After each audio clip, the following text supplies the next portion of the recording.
because the Gemara spoke about the clearness of its light, that the light of the olive oil was is very clear, and that's obviously a beautification of the mitzvah that you are using something, a light that's very clear. There was a line in the Gemara.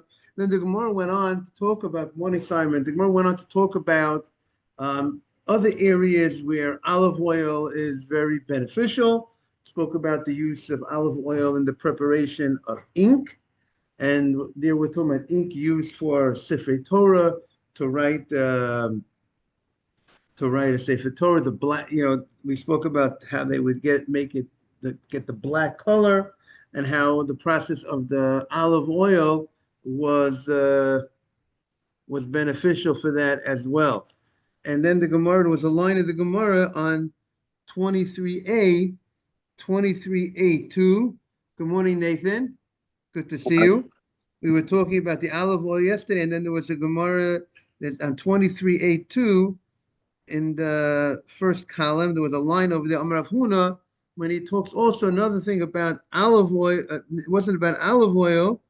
It was talking about, we were talking about ink, and what's the best thing used in the prep. We were talking about olive oil and ink, and then the Gemara of Huna says another thing regarding kol hasrafim yafim the dio.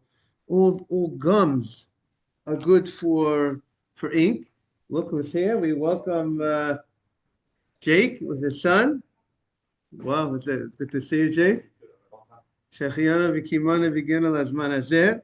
So the Gemara says that all the gums, it's a certain type of, it's gumi, certain type of sticky type of item that comes out from certain types of trees.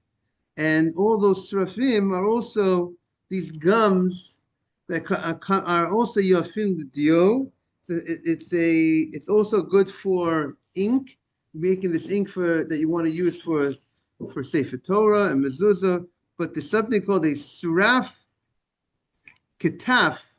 It's a certain type of tree that's called ketaf, and the suraf and that gummy sticky type of item that comes out from that piece of wood is the best to use. Okay, for your ink that you're going to be preparing the Sefer Torah, make sure you get that type of gummy from the ketaf. That's the best.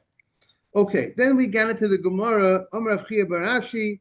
We said yesterday in the Gemara, Rav Chia bar Ashi, Amar Rav, we are on 23a. On the first column, we said about Hamadlik ner shachanaka. We said if you light a ner shachanaka sarach levarech, you have to say a bracha.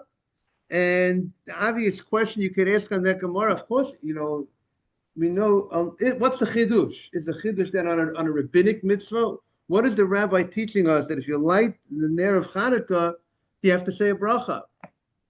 I mean, isn't it obvious that mitzvah you say the bracha unless you say because that's Usher or this is Usher? Hello, Usher. Is it because it's a rabbinic mitzvah and the chidush is that you still say a bracha, a blessing on a rabbinic mitzvah, meaning to say you'll say the bracha Asher kiddushanu b'mitzvotav. You commanded us with your mitzvot, and even though we did God did not command us with the mitzvah of Hanukkah menorah for us to light. There's a mitzvah of Hanukkah menorah for Aaron HaKohen, if the Kohanim light in the Beit HaMikdash. Is that the chidush? And therefore he tells you still have to say the bracha? Or is he telling you only the one who lights the menorah has to say a bracha? But if you see a menorah, even if you don't plan on lighting in your house later that night, for some you're on a boat, or for whatever reason, no one's lighting for you in your house, and you don't plan on lighting in your house, you do not say a bracha on the menorah. Maybe that's what this opinion holds. And Rav Yirmiyah disagrees. Rav Yirmiyah says no. So he said that Rav Yirmiyah holds that if you see a ner Chanukah, you have to say a bracha. And we're going to say, what's the bracha now? So the Shulchan Aruch says the case is talking about if you see a ner Chanukah, if someone who did not light the Hanukkah menorah yet is not going to be lighting that night, and no one in his house is lighting the menorah for them. That's the example we're giving. If all three conditions are met, then the law is you would say a bracha on a menorah. If for some reason a guy's not lighting in his house, let's say he's on the plane, and there's no one lighting for him in his house for him, and he's not going to be lighting that night, and he sees the Hanukkah menorah. Those days they were talking about a boat. Today we can talk about a plane. So when he sees the Ner Hanukkah, the Gemara says he makes the bracha. Now, I wanted to point out that the Chafetz Chaim brings down that there are poskim that disagree, that hold that even if you know that they're going to be lighting for you in your house later that evening, or even if you know they're lighting for you in your house, if you yourself are not lighting menorah, and if you're not joining anybody, and you're not going to someone else's house and joining with their lighting by giving them money to light, so then you will have to go ahead and say a bracha on the seeing of menorah to give thanks to Hashem for the miracle, and however, and also to say Shechianu the first night. But the Chafetz Chaim says, being that it's a dispute, because some hold that if they're lighting in your house, the fact that you're not lighting, you still will not have to say a bracha. So Safek brachot l'hakel. So you will not say, if you're not lighting the house that you're going to be, even though they're lighting, if they're lighting for you in your house, if you're not going to be lighting that night and you're not joining in by giving a pruta to the Baal HaBayit, the owner of the house that you're staying by, so the law would be, we're saying now that Safek, it's a question whether you would say a bracha or not, and out of doubt, we will not say a bracha. And then we said yesterday, the Gemara says, Rabbi Yehuda says, Yom Rishon have a Reuven v'rach bet. We said at the first day, good morning, Mr. Haber. The first day you say two bracha. Good morning. We welcome Mr. Haber's driver as well. We welcome you for coming in and bringing Mr. Haber in to the class. You have to take care of your car outside, right? Yes. Right. So the Gemara says, if the one who sees it, he says two. Yeah. Now hamadlik mivorech. Okay. Haroya mivorech beis. Hamadlik mivorech gimel. You have it, Jake. The one who lights the menorah has three brachot, and the one who sees the menorah says two brachot. So the Gemara says, what are the brachot? Now, Mekan ve'elech, after that's what we're up to. The Mekan ve'elech, after the first night, what do we say?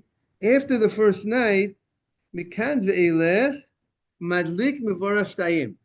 Right? Starting again, the first night of Hanukkah, if you're lighting a menorah, you have three brachot. Madlik nesha Hanukkah, then you have the bracha she'asa nisim la'avoteinu and the bracha shechianu. Those are the three brachot you have the first night of Hanukkah. The second night, and the one who sees the menorah has two brachot. She'asa nisim la'avoteinu and shechianu. Well, what about Mikan ve'elef? Mikan ve'elef, the Gemara says, from the second night on, the one who sees the one who lights the menorah, we say two brachot, right? From the second night on, you say two brachot. What's the two brachot? L'hadik ne'er Chanukah and Sha'asa Nisim Lavoteinu. But however, the Gemara says, Haroeh, the one who sees the menorah from day 2 and on, if he's not lighting and no one's lighting for him and he doesn't plan on and he's not joining into anyone's lighting, he says one bracha by seeing the menorah. What will be the bracha? She'asa nisim lavoteinu. Okay, is that clear, Jake? We got it. The guy who's lighting a menorah from the second night of Hanukkah on, he says two brachot, like we all say two brachot the second night of Hanukkah on. Lahadlik ner Hanukkah, she'asa nisim lavoteinu. But the guy who sees the menorah from the second night on, what bracha? He says one bracha. The first night he says two brachas. Even though he didn't do the even when he light, he says the first night he says she'asa nisim and shechianu. He didn't light. If you can't light, you can't light. The first night the guy. The person who likes us 3. The person who sees us 2. The second night, the person who likes us 2. The person who sees us 1. Exactly. That's what the Gemara says. What? That's halacha l'maaseh. But again, in order for that to be done, we said there's a few conditions that have to be met. In order for the guy who sees the menorah to say a bracha on the menorah, his wife is not lighting, because the Gemara said, we said a woman, his wife, the ladies are obligated in lighting menorah. So therefore, because the lady is obligated in lighting menorah, good morning, Asaf, the man could fulfill his obligation by his wife lighting for him in the house, even if he's not there technically. So if his wife is not lighting for him, someone's not married, if his wife's not lighting for him, and he is not lighting wherever he's going to be that night, so that person, we said, if that, well, again, we had a few conditions. His wife's not lighting, he is not lighting, he's not attending to light, right, right. So then he will have to say a bracha by seeing the menorah. That's the law. What? I mean, he missed out. I mean, he missed out the lighting of the menorah. He did not light a menorah, but at least he got some things on the deal. In life, it's not all or nothing. It's not so great. And I know Rabbi Feinstein, if I told you, morning Mark, Rabbi Feinstein was not happy when people would book a flight to Israel on the 2 o'clock afternoon flight on Hanukkah. And if they have a 2 o'clock flight on Hanukkah, they're in the airport at 11 o'clock. What happens? They don't light the menorah. You're in the plane, you leave New York, leave JFK at 2 o'clock. So he felt very bad. Like, what kind of business is this? You have to be on top of your game. Don't book a flight. You're going to miss lighting the menorah. Now you can say, okay, he's patur. He can't do it. He's in the air and he can't light there's no menorah to light. But at the end of the day, he put himself in a situation that he didn't do the mitzvah to light a menorah. So I would say the same thing. The circumstance has to be warrant. Why is he not lighting where he's going? And why is he's on a boat? Whatever the example Rashi gave, he's on a boat. He's not lighting where he is. No one's lighting for him in his house. Okay, you can understand if no one lighting from his house, but why isn't he lighting? Okay. So the Gemara now, we made a statement that starting from the second night on, you're doing you're missing one of the brachot that you had on the first night. We identified the bracha that you're missing. We identified you're missing the bracha shechianu, right? But meaning from the second night, you already said shechianu the first night, so you're going to be saying, but you're not going to be shechianu v'kimana that you brought us to this time period. You only say the first night, right? You will not say the rest of the nights. But the Gemara did not identify yet which is the bracha you're missing. You're obviously going to be saying L'hadik Ner Chanukah, but there's two other brachot. There's two in the context. Either am I removing the shechianu the second night on, or I'm moving the bracha she'asanit nisam lavatenu? So the Gemara, that's what the Gemara is elaborating on, clarifying this point. Because we only said that the second night on, the lighter light says 2 blessings, and the seer, the one who sees it, says 1 blessing. So the Gemara wants to know, so name that 2. Which one are you removing? The Gemara says. My mimayet. That's what the Gemara, you have it in the Gemara? What Rabbi Fari?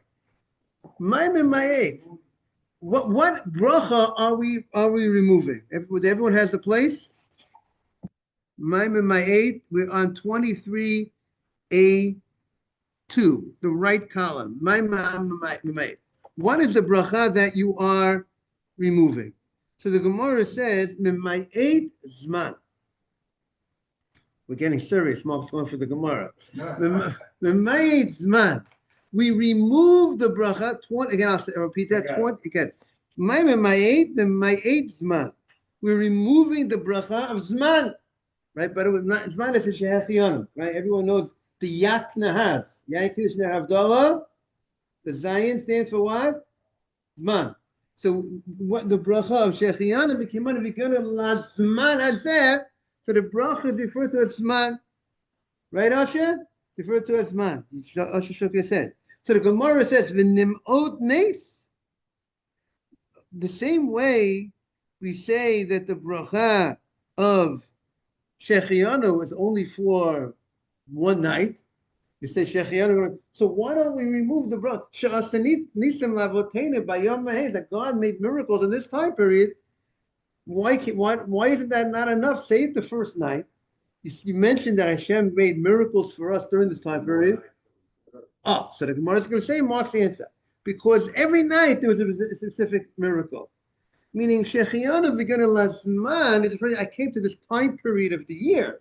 Right? We say the Bracha Shechianu at different time periods of the year. At holiday time. It's something that comes, at the intervals of time. With a break of time. So this time period, Shechianu goes on the time period. But She'asa Nisim Lavotenu, the miracles, every day was another miracle. So that's what the Gemara says. V'nimet Nes, the Gemara says, Nes kol yome ite. Every day there was a miracle. And since every day there was a miracle, so therefore we should go ahead and say the bracha of Asa Nisim every day. Now, the question is that we all know there are different, how was every day a miracle, right? So, every day, so one explanation is that the menorah, they put in the jug of oil. It has one jug of oil to last for one night. But each night, only 1/8 of the jug was used up. So the fact that each night only 1/8 of the jug was used up, according to that's how some understand. Therefore, every night, the second night, the fact that only 1/8 was used up is also a miracle. Or maybe some understand the whole amount remained each night, at least in the beginning. So therefore, the fact that the whole thing remained, so that's also a miracle every night. The many answers. There's a sefer called Ner L'Meah, 100 answers to the question. What's the big question? Why did the rabbis institute the holiday for 8 days if there was enough light to last for one day? So you should have the miracle was that it lasted an extra 7. So they should have made a holiday of 7 days. Why did they make a holiday of 8 days? That's the famous question. There's many approaches. Some say finding the oil itself was a miracle.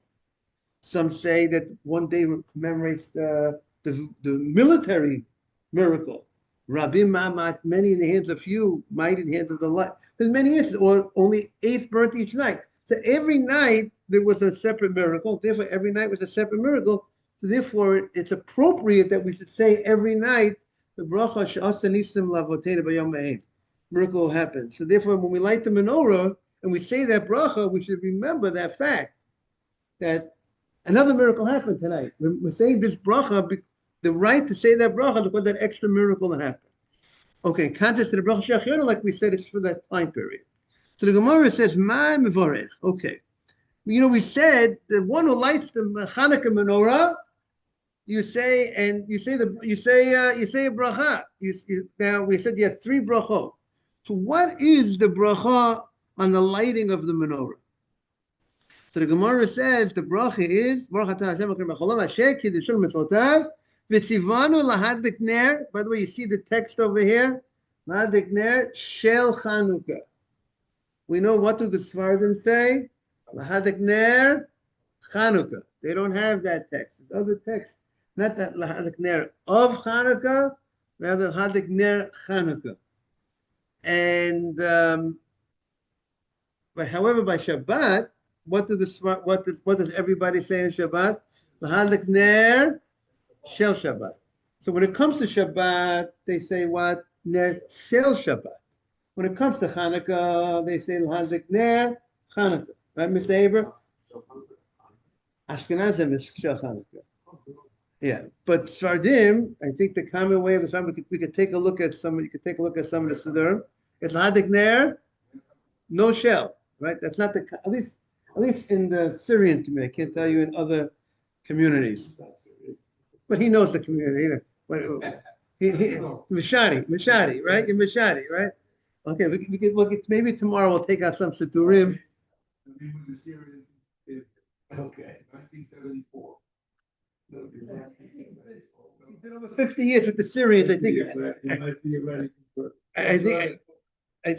think he's already. He gets credit. Chanukah, 479. Let's see if this is the.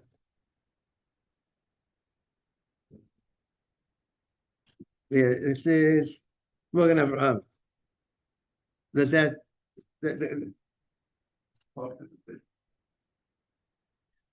Hadik Ner Chanukah. No shell. No shell. So this is the official one of the official what,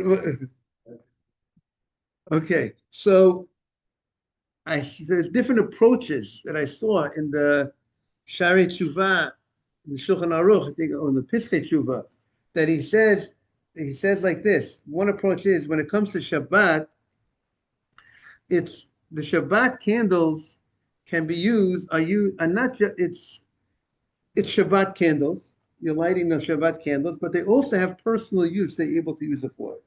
More than that, they're supposed to be used for personal use, right?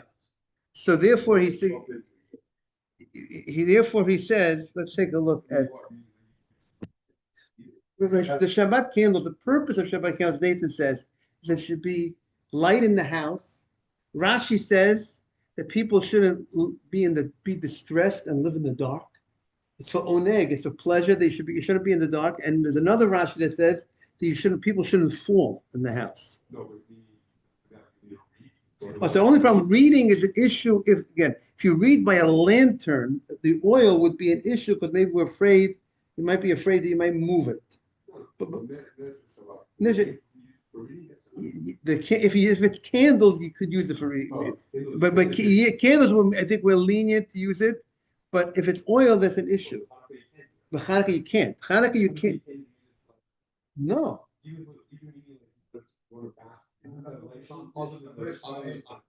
Exactly. That's why we have the shamash. The reason for the shamash is because you can't use. Good morning, Ralph. You can't use the light of the Hanukkah for personal use. Asur. Put the shamash on, then you're exempt. Even shamash, you try not to. Right. But if you do, at the end of the day, you got the shamash. You know the song in the Haneros Halalu Kodesh Lahem Ve'ein Lana Rishut Lishtamesh Behem Ela L'Rotam B'Vad. The only allowance we have to do with the Hanukkah lights is to see them, not to benefit from them. Now, right. So the Shari Tshuva in Siman Tafresh Ayin Vav has an interesting comment. He says that when you say Lahadik Ner Chanukah, it's emphasizing it's Ner Chanukah. It's only used for what? As Chanukah lights, no personal use. Therefore, it's Lahadik Ner, the Sfardim say, Chanukah. The only use is Chanukah. However, in Ner Shabbat, it's not just it's Shabbat candles. It's Shabbat candle that also has personal use that we have for it. Therefore, we go ahead and we say Lahadik. This is a light that we're using of Shabbat candles. He wants to say one approach is the shell. I'll read you the language. V'nesha Shabbat, the kavanah, we use this for personal use. It's lit for our purpose. And the light that we are using is ner of Shabbat. That's why the word shell is very appropriate over there. But over here, where we're not using it for personal use on Hanukkah, so we don't. It's not a ner that we use that's of Hanukkah. Okay, so they very good. They just must probably say it just means I'm identifying what is the purpose of this menorah. I'm using this menorah. It's a light that's used for Hanukkah, not that therefore it be used for personal use, not personal, but it's identifying. Good morning, Gary. We're identifying what is this Hanukkah light. Okay, so the Gemara continues. What is the bracha? So we just said, Gary, that the Gemara identified the bracha, the blessing that we say on a Hanukkah menorah is lahadlik ner, either Hanukkah, lahadlik ner shel Hanukkah. So asher kiddushanu b'mitzvotav v'tzivanu. You sanctified us with the mitzvot, and you commanded us So the Gemara says, "V'hechet sivana." You commended this because it's thousands of years later. Oh, so, Proves that the rabbis were commanded to institute mitzvot as appropriate. Nathan knows the Gemara, and which is impressive. So the Gemara says, this is a very important. Every Gemara is a point. Heichen sivanu. Where did the Torah command us to light Hanukkah menorah? There is no commandment for us to light Hanukkah menorah in our houses. In the mitzvah in the Beit HaMikdash. So the Gemara says two approaches. Rav Avi Omar, Adam, is it clear the Gemara's question? Rav Avi Omar, lo tosur. The Torah says, don't turn away from what the rabbis tell you. And the rabbis enacted this mitzvah of Hanukkah. So once they told us, they obligated us to light the Hanukkah light, Hashem told us to follow, God tells us, follow what the rabbis say. So therefore, we are commanded by Hashem to light this menorah. Not that he told us directly to light the menorah. According to this, right, in a certain sense, technically it is. Every rabbinic, it's not, but it's not that Hashem in the Torah commanded us to do it directly. It's that the rabbis commanded us to do it, and because Hashem, right, exactly. Therefore, it has the status of the right in a certain sense. You're correct. No, You're correct. In a certain sense, it does. What? This is the puzzle that we have to follow the rabbis. This is the source. This is one of the main sources of following the rabbi.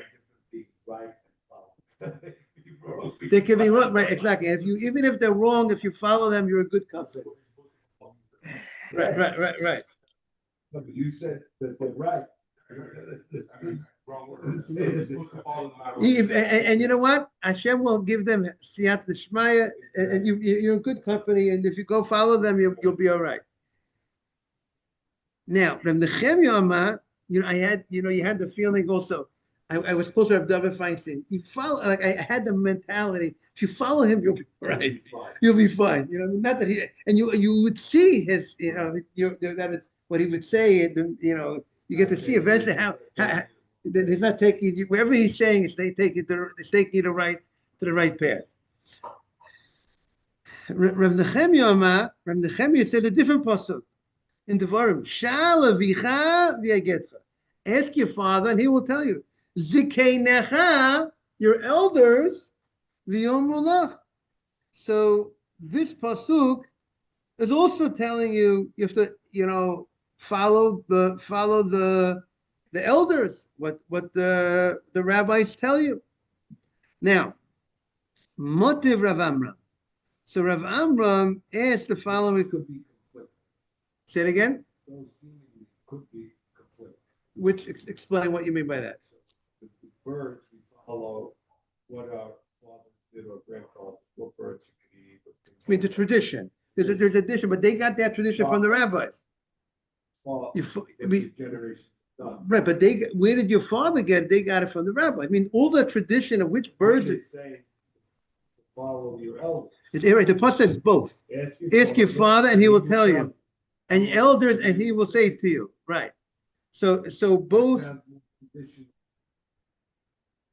It's a more traditional. Traditional.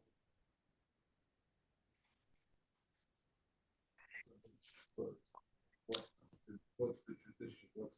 Right. But I would say again, the tradition of even that tradition follows the right. Right. So the vicha is it's just asking you.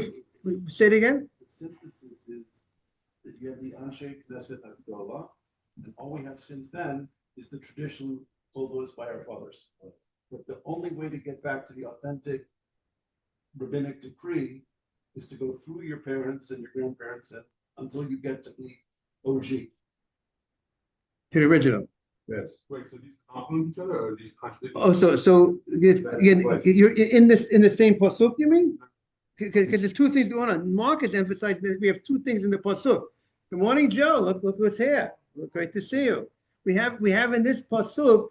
It talks about listen to your fathers, which could refer to the question, which fathers are we referring to? Are we referring to a person's biological fathers, which is just like kibbut of aim, follow what your father, listen to what your father says. That might be one way to learn the pasuk, and the pasuk is also saying, follow what your fathers tell you, and also follow what the rabbis tell you. Now the question is, what items that we're referring to by your father? Is it referring to things of respect and things of, we need to research more this verse to identify, the father sound like one's actual father. When the Torah uses the word avicha, we only find kabed es avicha ve'esimecha. We do find that Avram, Yitzchak, and Yaakov are called the avot, right? So is the avot over here referring to Avram, Yitzchak, and Yaakov? But then you talk about zikeinecha, which they also fit into the same category of your elders as rabbis. So logically, it would seem that if you have in the same pasuk your father and your father means your father, the elders mean your elders, and what does it mean to follow your father? Is it referring to is the idea of kibbut of aim? Is that what the pasuk is emphasizing, the importance of listening to your father? Is it referring to, you were talking, maybe is it referring to tradition, what your father's going to tell you? Or I would say it's more on the kibbut of aim, because the tradition more would be in that's halachic. The halachic would be more into the.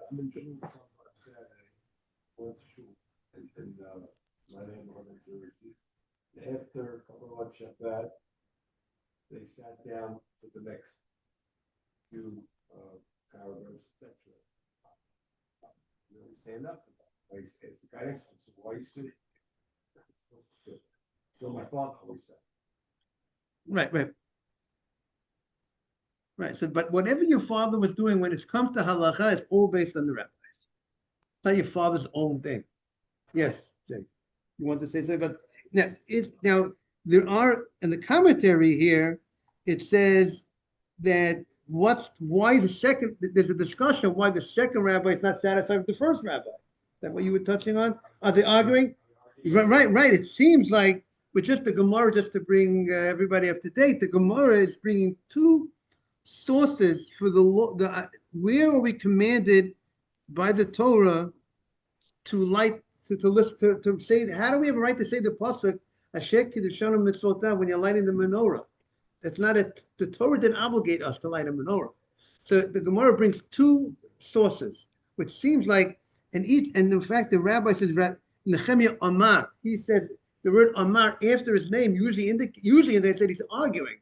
That one rabbi brings the source, don't turn away from what the rabbis tell you, and then the next rabbi brings a source, a different pasuk. Now I will say, you want to say something, Nathan?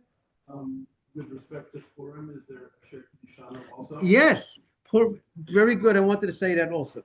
All the Rabbanans, like Mark was alluding to before, all the Rabbanans have that Sivanu. You like the on Purim. What's the bracha on the Megillah? The first bracha, the Baal Koreh, the one who reads the Megillah says Asher Kiddushanu Mitzvot V'Sivanu Al Mikra Megillah, to read the Megillah. Lighting candles in honor of Shabbat. What's the bracha? Hadlik ner shel Shabbat. That's a rabbinic mitzvah. There's no Torah mitzvah for someone to light candles in honor of Shabbat. They should have light at your table. That's a rabbinic mitzvah. And yet, what is the bracha? Right, Joe? The bracha is Asher Kiddushanu b'mitzvotav. Now the question is, where? So the Gemara wants to know, where did the Torah command us? So I would like to suggest perhaps the pasuk of Tosur, don't turn away. So the Gemara brings the pasuk, don't turn away what the rabbis tell you. But that pasuk was referring to, let's say, the Sanhedrin, right? That was the pasuk, the context over there was talking about the Sanhedrin. So the question is, and so most probably that's the same way that Sanhedrin you have to follow the Sanhedrin. So the Gemara is understanding that would apply for the people who those brachot later on. The question is, who instituted the bracha of Hanukkah? Was it like a Sanhedrin? Was it the rabbis that had that status of Sanhedrin at that time, or was it the rabbis of that time? So if you say it was not a Sanhedrin, right? So then you could go ahead and say the second pasuk. The second pasuk is ask your elders. Elders is not necessarily a Sanhedrin. Elders could be, even if they're not a Sanhedrin, you have to go ahead and follow what the rabbis would tell you. That which would even be today, that there would be that biblical mitzvah. Any rabbi today goes ahead and tells you a law, tells you what you're supposed to do. Now, according to the second pasuk, it would seem to be a biblical law to listen what the rabbi tells you, because the pasuk says zikenecha v'yom mulach. Even if he's not a Sanhedrin, he's not part of a big court. But see, so maybe that's why the second rabbi likes that pasuk better than the first, because the second pasuk is much broader. It's not talking about specifically. It makes everything the right there. The rabbi, but not everything that the rabbi say you make a bracha on. Not everything the rabbi tells you to do, you say a bracha on. But that may be perhaps why there's some advantage to the second pasuk over the first pasuk. It's much broader. Beautiful to have such a beautiful crowd, everybody, today. Everyone's invited back tomorrow, by the way. The lights will be open. It's Motel 6. We leave the lights open. Have a great day, everybody.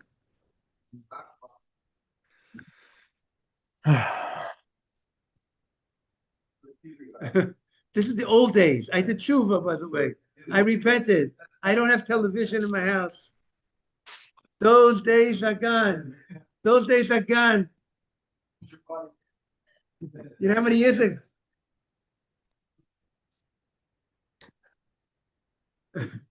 Have a great day. No, those are Reggie Jackson days. You know what I mean? A few days ago, right?